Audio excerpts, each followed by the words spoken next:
VII engaged the kingdom in disastrous adventures overseas, but the Abbot Suger maintained the cohesion and activity of the country in the name of the monarch. And France's luck, repeatedly, was to have between the end of the 12th and the beginning of the 14th centuries 3 sovereigns of exceptional talent, each one blessed by a long reign. 43 years, 41 years, and 29 years respectively on the throne, so that their main designs could be rendered irreversible. 3 men of most different natures and virtues, but all 3 very much in another league compared to any other king. Philip II, Augustus, master craftsman of history, began to build the unity of his native land literally in stone, building around and beyond the royal possessions. Saint Louis, enlightened by devotion, began to establish the unity of law, building upon royal justice. Philip the Fair, superior statesman, began to lay down the unity of the state, building on royal administration. Not one of them was overly worried about pleasing the people, but more concerned with being both active and effective. Each one of them had to swallow the bitter draught of unpopularity.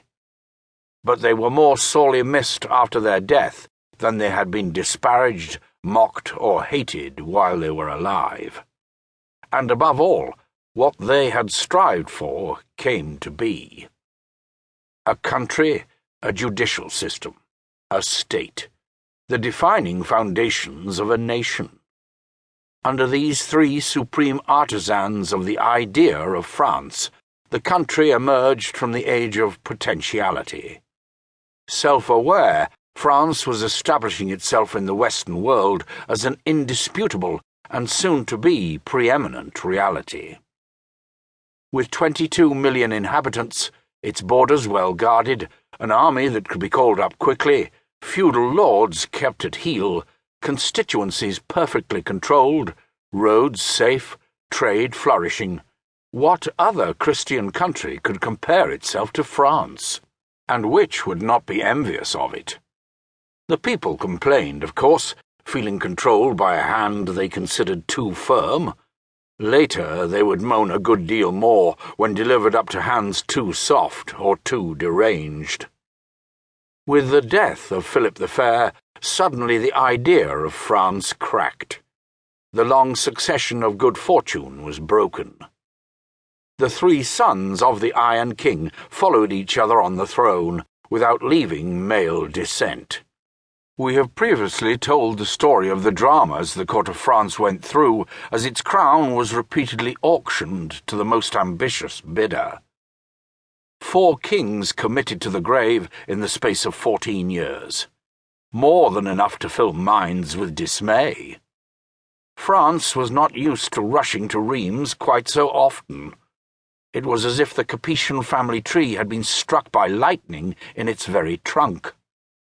And to see the crown slip into the hands of the Valois branch, the troubled branch, would reassure no one.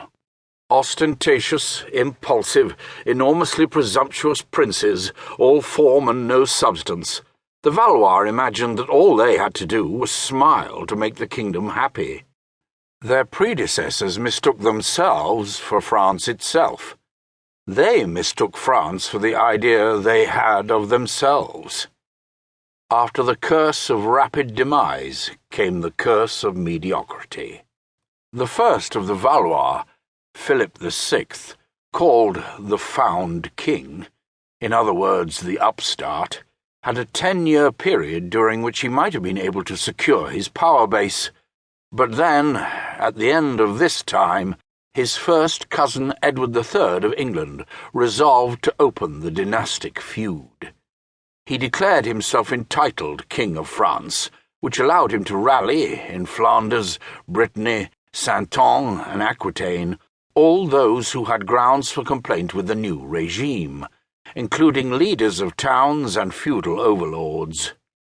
Faced with a more effective monarch, the Englishman would most probably have continued to dither.